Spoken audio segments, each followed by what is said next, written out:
Hello children. टोपी शुक्ला पाठ एक ऐसी कहानी है जिसमें एक मुस्लिम बच्चा होता है और एक हिंदू बच्चा होता है। दोनों बच्चों में एक गहरी दोस्ती होती है। एक का नाम इफ़न होता है और एक का नाम टोपी होता है। और इसके पाठ के बारे में यहाँ पर दिया हुआ है। ये जो पेज नंबर है आपका 9, स्टार्टिंग जो संचयन की बुक है उसके स्टार्टिंग में ही ये पेज है। उसको एक बार जरूर पढ़िएगा। अपने वे होते हैं जिससे अपनापन मिले। कहानी जो है टोपी शुक्ला की, उसके बारे में कहा गया है कि अपने वे होते हैं जिनसे अपनापन मिले। फिर भले ही वह अपनापन अपने घर का हो, अपनी जाति का हो, अपने धर्म का हो या ना हो। जिसमें अपनापन न मिले वह भले ही रातों रात साथ दे रहे, फिर भी कम से कम कोई बच्चा तो उसे अपना नहीं मान सकता, क्योंकि बच्चा जो होता है वो बहुत ही भोला होता है। बच्चे का मन एकदम साफ होता है। वह सही और गलत को पहचानता है। वह अपनेपन और परायेपन को अच्छे से पहचानता है। बचपन प्रेम के रिश्ते के अलावा किसी और रिश्ते को कबूल नहीं करता। जो बच्चा होता है ना, उसको जहां भी प्यार मिलता है वह वहीं झुका चला जाता है। बाल मन किसी स्वार्थ या हिसाब से चलायमान नहीं होता। बच्चे का जो मन होता है वो किसी सेल्फिशनेस व्यक्ति के काबू में नहीं आएगा। निश्चल वृद्ध मन की भी कुछ यही दशा होती है। और जो एक ओल्ड पर्सन होता है वो भी बच्चे की तरह ही होता है। उसको भी जहां प्यार मिलता है वहीं वो जाता है। जो सेल्फिश तरीके से उसको साथ देता है एक ओल्ड एज पर्सन का, तो आराम से ओल्ड एज पर्सन उस व्यक्ति को पहचान लेता है कि यह सेल्फिश होने के कारण, मुझे स्वार्थी होने के कारण मुझे प्यार दे रहा है। राही मासूम रजा के उपन्यास, ये उपन्यास था राही मासूम रजा का, टोपी शुक्ला। इसके अंश के पात्र भी अपनेपन की तलाश में भटकते अटकते नजर आते हैं। कथानायक टोपी टोपी जो है वो कथानायक है। उसके अपनेपन की पहली खोज पूरी होती है अपने दोस्त अजीज इफ़न की दादी माँ से, अपने घर की नौकरानी सीता में, अपने ग्रामांचल की बोली बानी में। यानी कि वो प्यार को कहाँ कहाँ खोजता है? दोस्त की दादी से, दादी में खोजता है, अपने घर की नौकरानी सीता में खोजता है, क्योंकि इन लोगों से इसको बहुत प्यार मिला। कहते हैं प्रेम न जाने जात पात, भूख न जाने खिचड़ी भात। कि प्रेम जाति विजाति को नहीं जानता है। कोई भी कास्ट का हो, अगर उसको वहां से प्रेम मिल रहा है तो वह व्यक्ति, वह बच्चा या वृद्ध व्यक्ति उसी तरफ खिंचा चला जाता है। और जब भूख लगती है तो खिचड़ी हो या भात हो, कोई फर्क नहीं पड़ता। उसको उस वक्त में पकवान नहीं चाहिए, खिचड़ी भी चलेगी, भात भी चलेगा। टोपी को भी इसमें कोई अंतर नहीं पड़ता कि जिसके आंचल की छांव में बैठकर वह स्नेह का अपार भंडार पाता है, प्रेम के सागर में गोते लगाता है। उनका रहन सहन क्या है, खान पान क्या है, रीति रिवाज क्या है, सामाजिक हैसियत क्या है, वो मुस्लिम है या हिंदू है, उससे उसको कोई फर्क नहीं पड़ता। उसको बस वहां प्यार मिलता है, इसलिए वह जाता है। तो पाठ की शुरुआत करते हैं। टोपी शुक्ला, जिसे राही मासूम रजा ने लिखा है, ये एक उपन्यास था। यह एक उपन्यास है। इफ़न के बारे में कुछ जान लेना इसलिए जरूरी है कि इफ़न टोपी का पहला दोस्त था। इफ़न एक बच्चे का नाम है जो कि टोपी का पहला दोस्त था। इस इफ़न को टोपी ने सदा इफ़न कहा। इफ़न ने इसका बुरा नहीं माना, परंतु वह इफ़न पुकारने पर बोलता रहा। इसी बोलते रहने में उसकी बढ़ाई थी। यह मानो चक्कर भी अजीब होता है, नामों का चक्कर भी अजीब होता है। उर्दू और हिंदी एक ही भाषा है, हिंदवी के दो नाम हैं, परंतु आप खुद देख लीजिए कि नाम बदल जाने से कैसे कैसे घपले हो रहे हैं। नाम कृष्ण हो तो उसे अवतार कहते हैं, मोहम्मद हो तो उसे पैगंबर कहते हैं, बट है दोनों एक ही चीज। तो कहने का मतलब यह है कि जो इफ़न का असली नाम था वो कुछ और था, लेकिन टोपी उसको इफ़न ही बुलाता था। नामों के चक्कर में पड़कर लोग यह भूल गए कि दोनों ही दूध देने वाले जानवर चराया करते थे। ये कृष्ण भी और मोहम्मद साहब भी दोनों ही पशुपति, गोवर्धन और ब्रिज कुमार थे। इसीलिए तो कहता हूं कि टोपी के बिना इफ़न और इफ़न के बिना टोपी न केवल अधूरे हैं बल्कि बेमानी है। मतलब दोनों की स्टोरी में दोनों जने बहुत इंपॉर्टेंट है। अगर इफ़न नहीं होता तो टोपी की कहानी अधूरी रहती, और टोपी नहीं होता तो इफ़न की कहानी अधूरी रहती। इसलिए इफ़न के घर चलना जरूरी है। यह देखना जरूरी है कि उसकी आत्मा के आंगन में कैसी हवाएं चल रही हैं, और कैसे परंपराओं के पेड़ पे फल आ रहे हैं। मीन्स इफ्फन की टोपी की कहानी जानने के लिए, टोपी शुक्ला की कहानी जानने के लिए हमें इफ्फन के बारे में भी जानना बहुत जरूरी है। तो हम इफ्फन के बारे में जानेंगे। इफ्फन की कहानी भी बहुत लंबी है, परंतु हम लोग टोपी की कहानी कह सुन रहे हैं, इसलिए मैं इफ्फन की पूरी कहानी नहीं सुनाऊंगा, बल्कि केवल उतनी ही सुनाऊंगा जितनी टोपी की कहानी के लिए जरूरी है। ये लेखक कह रहे हैं। मैंने इसे जरूरी जाना कि इफ्फन के बारे में आपको कुछ बता दूं, क्योंकि इफ्फन आपको इस कहानी में हर जगह दिखाई देगा। न टोपी इफ्फन की परछाई है, न इफ्फन टोपी की परछाई है। ये दोनों दो आजाद व्यक्ति हैं।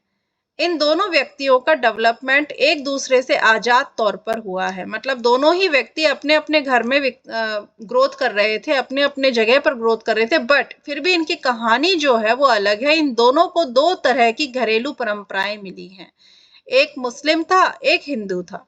इन दोनों ने जीवन के बारे में अलग अलग सोचा, फिर भी इफ्फन टोपी की कहानी का एक अटूट हिस्सा है। अटूट मतलब जो मजबूत हिस्सा होता है। यह बात महत्वपूर्ण है कि इफ्फन टोपी की कहानी का एक अटूट हिस्सा है। मैं हिंदू मुस्लिम भाई भाई की बात नहीं करता हूं। हम लोग कहते हैं ना कि हिंदू मुस्लिम भाई भाई हैं, लेकिन हिंदू और मुस्लिम अगर भाई भाई हैं तो कहने की क्या जरूरत है, राइट? क्या दो भाई एक दूसरे से कहते हैं कि हम दोनों भाई भाई हैं? यही लेखक यहाँ कहना चाह रहे हैं। मैं यह बेवकूफी क्यों करूं? क्या मैं रोज अपने बड़े भाई या छोटे भाई से कहता हूं कि हम दोनों भाई भाई हैं? यदि मैं नहीं कहता हूं तो क्या आप कहते हैं? हिंदू मुसलमान अगर भाई हैं तो कहने की जरूरत ही नहीं है, और अगर नहीं है तो कहने से फर्क नहीं पड़ेगा। मुझे कोई चुनाव तो लड़ना है नहीं। मैं तो एक कथाकार हूं और कथा सुना रहा हूं। कथाकार का मतलब होता है कहानी कहने वाला। मैं टोपी और इफ्फन की बात कर रहा हूं। इस कहानी के दो चरित्र हैं। एक का नाम बलभद्र नारायण शुक्ला है, बलभद्र नारायण शुक्ला, और दूसरे का नाम है सैयद जरगाम मुर्तुजा। तो टोपी को कहा जाता है, टोपी का असली नाम था बलभद्र नारायण शुक्ला और इफ्फन का असली नाम था सैयद जरगाम मुर्तुजा। एक को टोपी कहा गया, दूसरे को इफ्फन कहा गया। इसका नाम टोपी था और ये इफ्फन था। इफ्फन के दादा और परदादा बहुत प्रसिद्ध मौलवी थे। दादा और परदादा मतलब कि जो ग्रैंडफादर और उनके फादर जो थे वो दोनों ही प्रसिद्ध मौलवी थे। काफिरों के देश में पैदा हुए थे, काफिरों के देश में, मुसलमानों के देश में। काफिरों के देश में मरे, परंतु वसीयत करके मरे। वसीयत मतलब होता है विल करके मरे कि लाश करबला ले जाई जाएगी। करबला एक जगह का नाम है। ये देखिए यहाँ लिखा गया है, इस्लाम का एक पवित्र स्थान जिसको करबला कहा जाता है। ठीक है। और एक और वर्ड आया था वसीयत, जिसको मैंने कहा विल। इसके भी बारे में कहा है कि लंबी यात्रा पर जाने से पहले या अपनी मृत्यु के बाद अपनी संपत्ति का उपयोग कौन करेगा, उस बात की पूरी डिटेल होती है, उसको कहते हैं वसीयत। ये करबला, और उन्होंने वसीयत में लिखा कि मेरी जो लाश है, मेरी जो डेड बॉडी है, उसको करबला, एक मुसलमानों का पवित्र स्थान है, वहां पर ले जाया जाए। उनकी आत्मा ने इस देश में एक सांस तक नहीं ली थी। उनकी आत्मा ने इस देश में, यानी कि जो भारत है, वहां पर सांस तक नहीं ली थी। उस खानदान में जो पहला हिंदुस्तानी बच्चा पैदा हुआ था, वह बड़ा होकर के इफ्फन का बाप हुआ। इफ्फन के पिता जो थे, उन्होंने हिंदुस्तान में जन्म लिया था। बाकी उससे पहले उनके जो दादा थे, परदादा थे, ये लोग भारत कभी नहीं आए थे, हिंदुस्तान कभी नहीं आए थे। जब इफ्फन के पिता सैयद मुर्तुजा हुसैन मरे, जब इफ्फन के पिता का नाम क्या था? सैयद मुर्तुजा हुसैन। और इफ्फन का नाम क्या था? वो यहाँ पे बताया हुआ है आपको। इफ्फन का नाम था, ये रहा, सैयद जरगाम मुर्तुजा। ठीक है। तो उन्होंने ये वसीयत नहीं की, जब इफ्फन के पिता मरे तो उन्होंने यह वसीयत नहीं की कि उनकी लाश को करबला ले जाया जाए। वह एक हिंदुस्तानी कब्रिस्तान में ही दफन कर दिए गए। इफ्फन की जो परदादी थी वो बड़ी ही नवाजी बीबी थी। परदादी, ओके, दादी नहीं, परदादी। करबला, नफस, खुरासान, काजमैन और जाने कहां तक की यात्रा करके आई थी। जैसे हमारे हिंदुओं में तरह तरह के तीर्थ स्थान होते हैं ना, वैसे ही मुस्लिमों में भी, जो मुसलमान लोग होते हैं उनमें भी तरह तरह के तीर्थ स्थान होते हैं जिसका नाम ये है। परंतु जब कोई घर से जाने लगता था तो दरवाजे पर पानी का एक घड़ा रख देती थी और माश का सदका भी जरूर उतरवाती थी। सदका का मतलब होता है टोटका, होता है एक तरीके का जिससे नजर उतर जाती है, ऐसा करके वो मानती थी। तो नजर उतारने का काम करती थी और घड़ा रखवाती थी ताकि वो एक गुड साइन होता है जो भी कोई बाहर जाता था। इरफान की दादी भी नमाज रोजे की पाबंद थी, परंतु जब इकलौते बेटे को चेचक निकली, इकलौता बेटा कौन, जो इरफान के पिता थे, उनको जब चेचक, चेचक का मतलब होता है एक दानेदार रोग होता है जिसमें दाने निकल आते हैं पूरे शरीर में, एक बुखार होता है, एक फीवर होता है जिसमें पूरी बॉडी में दाने निकल आते हैं। ठीक है। तो वह चारपाई के पास एक टांग पर खड़ी हुई और बोली, माता मोरे बच्चे को माफ कर दो। तो वो चारपाई यानी कि बेड के पास में खड़े होकर के गॉड से प्रे कर रही थी कि हे गॉड मेरे बच्चे को माफ कर दो। पूरब की रहने वाली थी, 9-10 बरस की थी जब उनका ब्याह करके वो लखनऊ आई थी, परंतु जब तक जिंदा थी वो पूर्वी बोल रही थी। तो उनकी शादी कब हुई थी, दादी की शादी कब हुई थी, जब वो 9-10 साल की थी, और तभी वो लखनऊ आ गई थी शादी करके। लेकिन जब तक वो जिंदा थी वो क्या बोलती थी, पूर्वी बोलती थी। पूर्वी मतलब पूरब की भाषा बोलती थी, ईस्ट साइड की भाषा बोलती थी। लखनऊ की उर्दू ससुराली थी, लखनऊ में उर्दू बोली जाती थी। तो वह तो मायके की भाषा को गले लगाए रहती थी। वो जो पूरब की बोली बोलती थी उसी को ही, मायके की भाषा थी उनकी पूरब की बोली, तो उसी को ही वो ससुराल में भी बोला करती थी। इस भाषा के सिवाय इधर उधर कोई ऐसा नहीं था जो उनके दिल की बात समझता था। जब बेटे की शादी के दिन आए तो गाने बजाने के लिए उनका दिल फड़का। मतलब जब बेटे की शादी का समय आया तो सब कोई चाहता है कि गाना बजाना हो, नाचे गाए, लेकिन उनके जो मौलवी, उनके यहाँ पे क्या था कि वो मौलवी थे ना, उनके जो दादाजी थे, इरफान के दादाजी, वो मौलवी थे।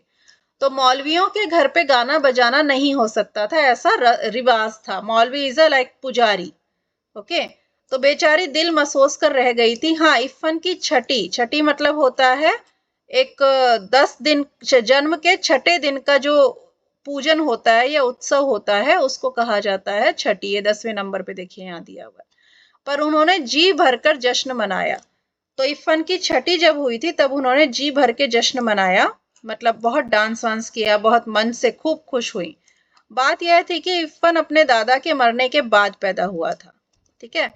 तो जब दादा उसके मर गए थे इरफान के, तब इरफान पैदा हुआ था। तो मर्दों और औरतों के इस फर्क को ध्यान में रखना जरूरी है, क्योंकि इस बात को ध्यान में रखे बगैर इरफान की आत्मा का नाक नक्शा समझ में नहीं आ सकता।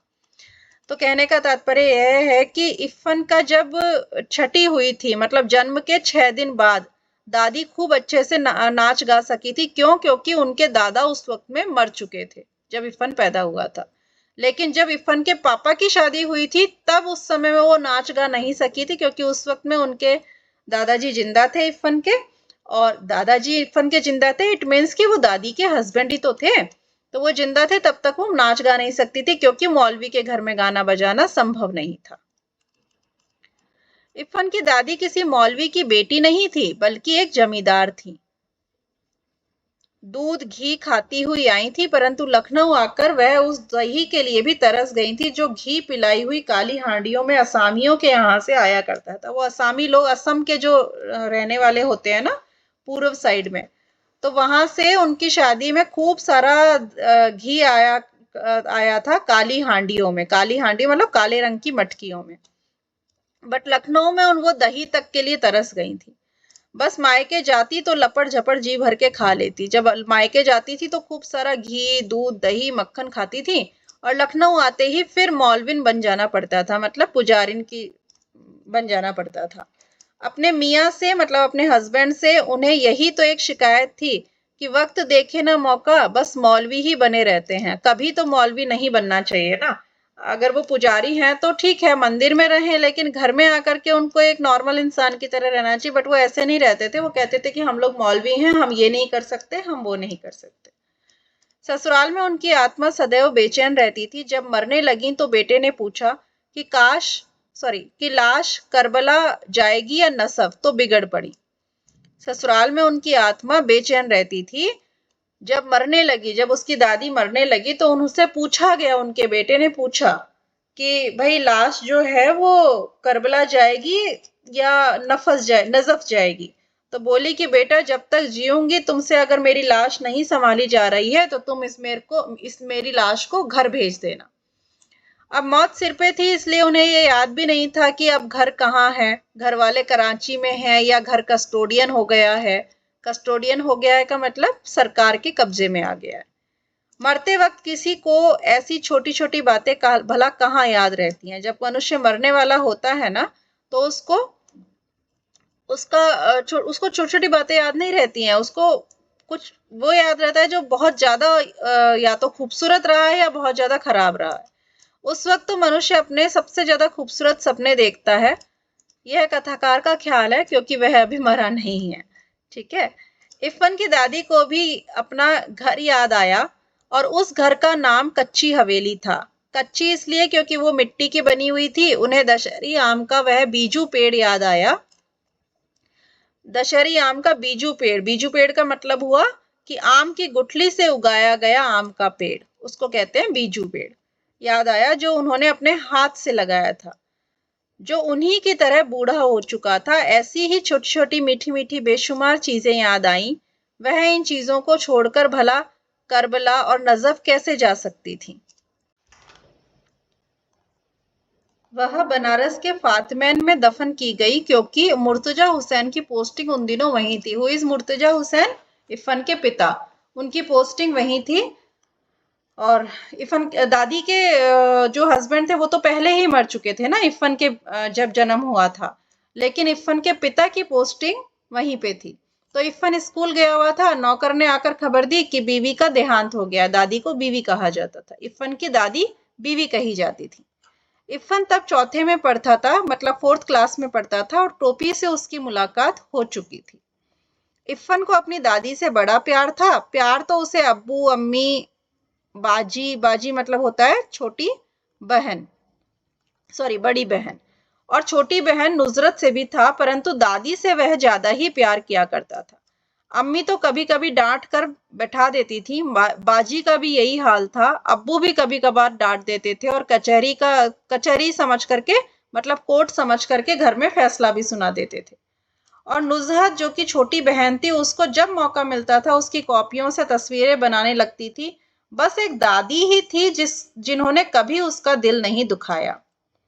वह रात को भी उसे बहराम डाकू, अनारपरी, बारह बुर्ज, ये सब एक कहानियों के नाम है, वो सब कहानियां सुनाया करती थी।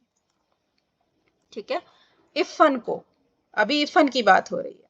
सोता है संसार जागता है पाक, मतलब पाकिस्तान।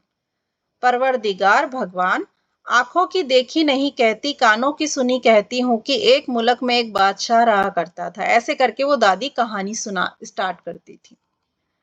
दादी की भाषा वह कभी नहीं दादी की भाषा पर वह कभी मुस्कुराया नहीं।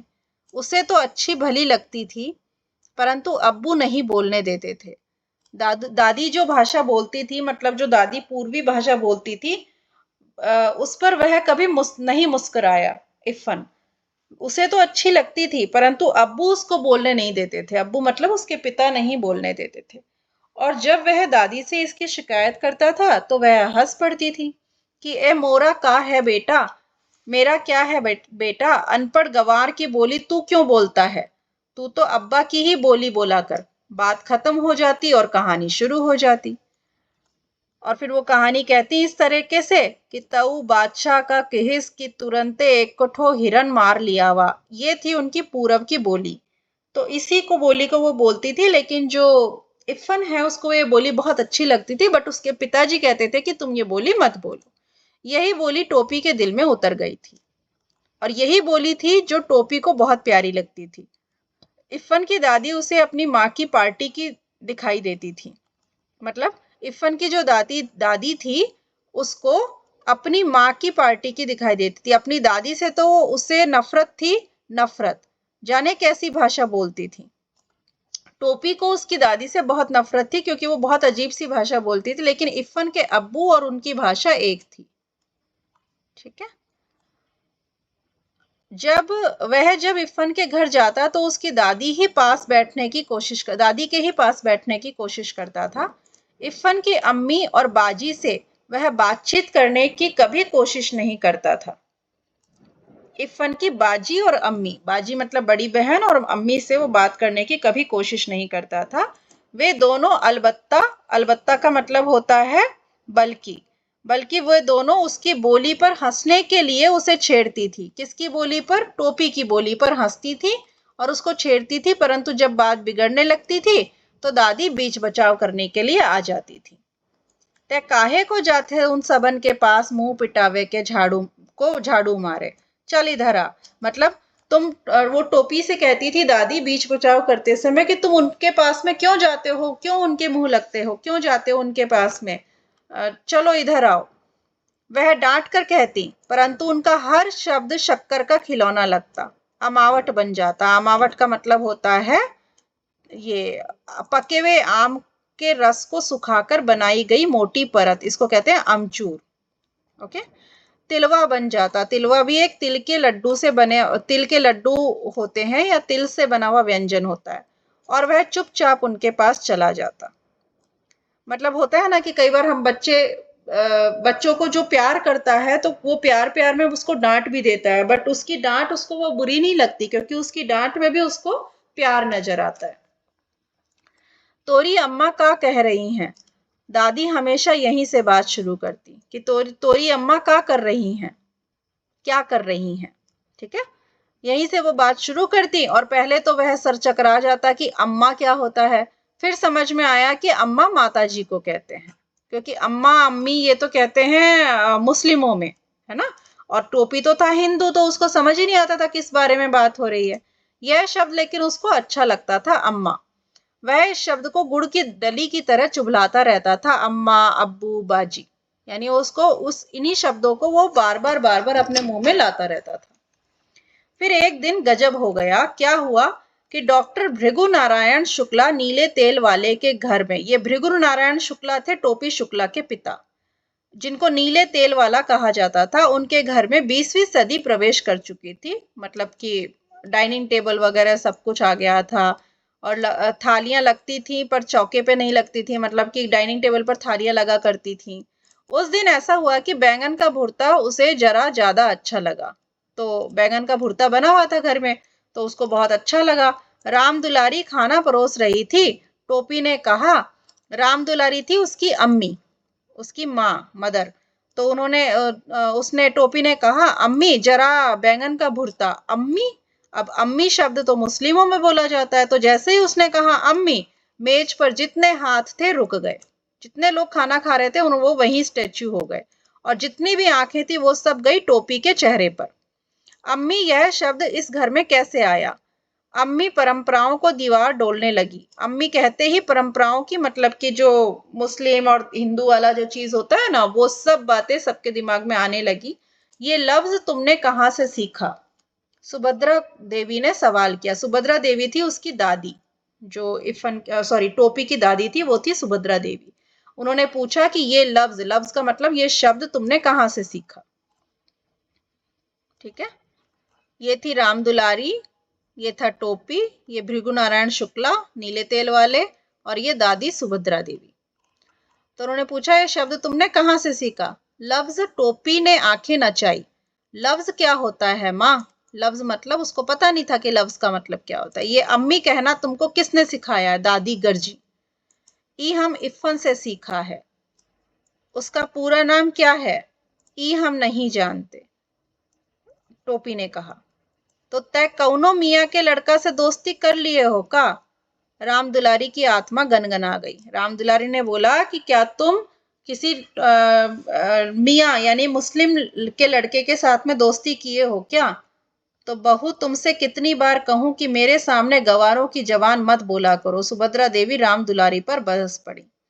अब ये सुभद्रा, जब उन्होंने ऐसी बातें इन शब्दों में बातें बोली, तो राम दुलारी पर सुभद्रा देवी यानी कि उसकी दादी बरस पड़ी कि तुम इस तरह की बोली क्यों बोल रही हो, सीधे सीधे पूछो। लड़ाई का मोर्चा बदल गया। अब बात टोपी से कहाँ चली गई? उसकी माँ पर चली गई। दूसरी लड़ाई के दिन थे, इसलिए जब भृगु नारायण शुक्ला नीले तेल वाले को यह पता चला कि टोपी ने कलेक्टर साहब के लड़के से दोस्ती कर ली है, तो अपना गुस्सा पी गए और तीसरे ही दिन कपड़े और शक्कर के परमिट ले आए। ठीक है, मतलब कि जो उनका जो बिजनेस, वो कलेक्टर थे ना, ये जो टोपी के ये इरफान के पिताजी थे, टोपी ने कलेक्टर साहब के लड़के से दोस्ती कर ली है। तो जो इरफान के पिता थे वो कलेक्टर थे। ओके, तो टोपी के फादर को जैसे ही पता लगा कि इरफान से इसने दोस्ती कर ली है, तो फटाफट उन्होंने क्या किया कि अपना गुस्सा शांत कर लिया और कपड़े और शक्कर के परमिट ले आए, कपड़ा और शक्कर बेचने का परमिशन ले आए उन लोगों से, कलेक्टर से। परंतु उस दिन टोपी की बड़ी दुर्गति बनी। दुर्गति मतलब बहुत बैड कंडीशन हुई तो टोपी की। सुभद्रा देवी तो उसी वक्त खाने की मेज से उठ गई और राम दुलारी ने टोपी को खूब पीटा। तब फिर जयबे ओकरा घरे, क्या तुम दोबारा उसके घर जाओगे? टोपी ने कहा, हाँ। अरे तोहरा हाँ में लुकारा आगे माटी लऊ, मतलब तुमको मैं बहुत पीटूंगी, तुम्हारी हाँ से बहुत गड़बड़ हो रही है। तो राम दुलारी मारते मारते थक गई, परंतु टोपी ने यह नहीं कहा कि वह इरफान के घर नहीं जाएगा। मुन्नी बाबू और भैरव उसकी कुटाई का तमाशा देख रहे थे। मुन्नी बाबू और भैरव उसकी कुटाई मतलब पिटाई का तमाशा देख रहे थे। मुन्नी बाबू और भैरव, ये उसके बड़ा भाई था एक, और एक नौकर था। हम एक दिन एक और रहीम कबाबची की दुकान पर कबाब खाते देखे। मुन्नी बाबू ने टुकड़ा लगाया। मुन्नी बाबू उसका बड़ा भाई, जिसने कहा कि एक दिन मैंने इसको ये नॉनवेज की दुकान पर नॉनवेज खाते हुए देखा था। कबाब, राम राम राम। राम दुलारी घिन्ना के 2 कदम पीछे हट गई। घिन्ना के मतलब वो बहुत ही हेट करती थी, क्योंकि हिंदू परिवार था तो वहां पे नॉनवेज नहीं खाया जाता था, तो वो लोग बहुत हेट करते थे इस बात से। टोपी मुन्नी की तरफ देखने लगा, जबकि खाया किसने था? मुन्नी बाबू ने खाया था, टोपी ने नहीं खाया था। क्योंकि असलियत यह थी कि टोपी ने मुन्नी बाबू को कबाब खाते देख लिया था और मुन्नी बाबू ने उसे 1 इकन्नी रिश्वत दे दी थी। 1 पैसा रिश्वत दिया था और कहा था कि टोपी को यह मालूम था कि परंतु वह चुगलखोर नहीं था। टोपी को पता था कि किसने खाया था, किसने नहीं खाया था। मैंने नहीं खाया था। किसने खाया था? मुन्नी बाबू ने खाया था, लेकिन वो चुगलखोर नहीं था। चुगलखोर का मतलब होता है कंप्लेन करने वाला, नहीं था। उसने अब तक मुन्नी बाबू की कोई कंप्लेन इरफान के सिवाय किसी और को नहीं बताई थी। तुम हमें कबाब खाते देखे थे? टोपी ने पूछा। ना देखा रहा वो दिन? मुन्नी बाबू ने कहा, मैंने उस दिन नहीं देखा था तुमको कबाब खाते हुए। तो तुमने उसी दिन क्यों नहीं बताया? सुभद्रा देवी ने पूछा। ये झूठा है दादी, टोपी ने कहा। टोपी ने कहा कि यह बहुत ही झूठा है दादी, मैं क्या कहूँ। उस दिन टोपी बहुत उदास था। वह इतना बड़ा नहीं हुआ था कि झूठ और सच के किस्से में पड़ता। सच्ची बात तो यह है कि वह इतना बड़ा कभी हो भी नहीं सकता था। उस दिन तो वह इतना पिट गया था कि सारा बदन उसका दुख रहा था, सारी बॉडी उसकी पेन कर रही थी। वह बस लगातार एक ही बात सोच रहा था कि अगर एक दिन के लिए वह मुन्नी बाबू से बड़ा हो जाता तो समझ लेता उनसे। परंतु मुन्नी बाबू से बड़ा होना संभव नहीं था, क्योंकि मुन्नी बाबू से छोटा ही पैदा हुआ था और छोटा ही रहा। दूसरे दिन जब वह स्कूल में इरफान से जरा मिला तो उसने उससे सारी बातें बताई। दोनों जुग्राफिया का घंटा छोड़कर सरक गए। जुग्राफिया मतलब ज्योग्राफी, ज्योग्राफी भूगोल जिसको बोलते हैं, ज्योग्राफी का पीरियड था, उसको बंक कर गए और पंचम की दुकान से इरफान ने केले खरीदे। बात यह थी कि टोपी फल के अलावा किसी और चीज को हाथ नहीं लगाता था।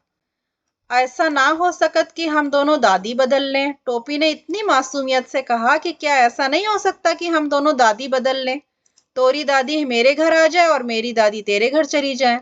हमारी दादी तब बोलियो तू ही इन लोगों को बोलती, मतलब मैं अपनी जो मेरी दादी है, जो हमारी दादी तब बोलियो तू ही लोगन को बोलती। हम दादी बदल लेते हैं, ऐसा उसका विचार था दोनों का। यह नहीं हो सकता, इरफान ने कहा। अब्बू यह बात नहीं मानेंगे। मुझे कहानी कौन सुनाएगा, तुम्हारी दादी को 12 बुरुज की कहानी आवी है। देखिए बच्चों की बाल सुलभ बातें हैं कि ये कितने जिज्ञासा के साथ, कितनी मासूमियत से बातों को रख रहे हैं कि क्या हम दोनों आपस में दादी बदल लें। दादी बदल भी लेंगे तो चलो ठीक है, लेकिन मेरे पापा नहीं मानेंगे, और क्या तुम्हारी दादी को कहानी आती है, मेरे को कहानी कौन सुनाएगा। तो हम में एक ठे दादी नहीं दे सकते हो, तुम मुझे एक दादी नहीं दे सकते हो, इरफान से पूछा टोपी ने। जो मेरी दादी है वह मेरे अब्बू की अम्मा भी तो है। इरफान ने कहा कि मैं दे तो दूं, लेकिन मेरे अब्बू की अम्मा भी तो है। अब्बू नहीं मानेंगे तो अम्मा को, दादी को कैसे मैं तुमको दूं। यह बात टोपी की समझ में आ गई। अब तुम्हारी दादी मेरी दादी की तरह बूढ़ी होंगी, कहता है तो हाँ। तो फिक्र न करो, इरफान ने कहा कि मेरी दादी कहती है बूढ़े लोग मर जाते हैं, हमारी दादी ना मरी है। मरेगी कैसे नहीं, हमारी दादी ना मरी है, कहा टोपी ने कि मेरी दादी तो नहीं मरेगी। तो इरफान ने कहा मरेगी कैसे नहीं, क्या मेरी दादी झूठी है, क्या मेरी दादी ने झूठ बोला है। ठीक उसी वक्त नौकर आया और पता चला कि इरफान की दादी मर गई। और उसी वक्त में नौकर आया और उसने कहा कि इरफान की दादी मर गई। इरफान चला गया, टोपी अकेला रह गया और वह मुंह लटकाए हुए जिम्नेजियम में चला गया। वो जहाँ उसका स्कूल था वहीं पे चला गया। बूढ़ा चपरासी एक तरफ बैठा बीड़ी पी रहा था, वह कोने में बैठ के रोने लगा। शाम को वह इरफान के घर आया, वहां पूरा सन्नाटा था, घर भरा हुआ था। रोज जितने लोग होते थे उससे ज्यादा लोग थे, परंतु दादी नहीं थी तो टोपी के लिए जैसे घर पूरा खाली लग रहा था, जबकि उसे दादी का नाम तक नहीं मालूम था। उसने दादी के 1000 कहने पर भी कोई चीज को हाथ नहीं लगाया, कोई चीज नहीं खाई, उनके हाथ की कोई चीज नहीं खाई। प्रेम, देखो दादी उसको कोई चीज देती नहीं थी, बट प्रेम एक ऐसी चीज होती है ना कि वो इन सब बातों का मोहताज नहीं होता है। टोपी और दादी में एक ऐसा ही संबंध बन चुका था। इरफान के दादा जीवित होते तो वह भी इस संबंध को बिल्कुल उसी तरह नहीं समझ पाते जैसे टोपी के घर वाले नहीं समझ पा रहे थे।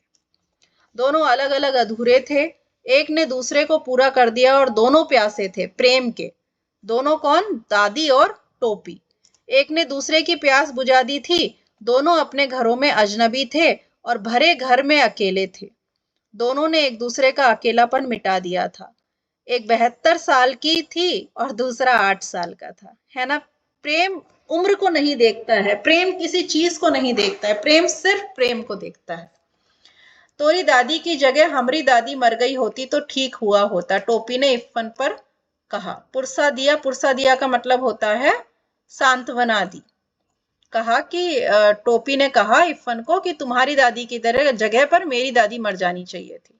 इरफान ने कोई जवाब नहीं दिया, उसे इस बात का जवाब आता ही नहीं था। दोनों दोस्त चुपचाप रोने लगे।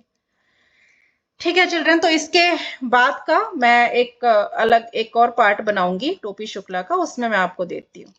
ठीक है, उसके बाद हम ये लेसन पूरा कर लेंगे। ठीक है, तब तक आप इसको एंजॉय करिए, बहुत ही प्यारी कहानी है। दूसरा वीडियो मैं आपको बना के देती हूँ। ठीक है।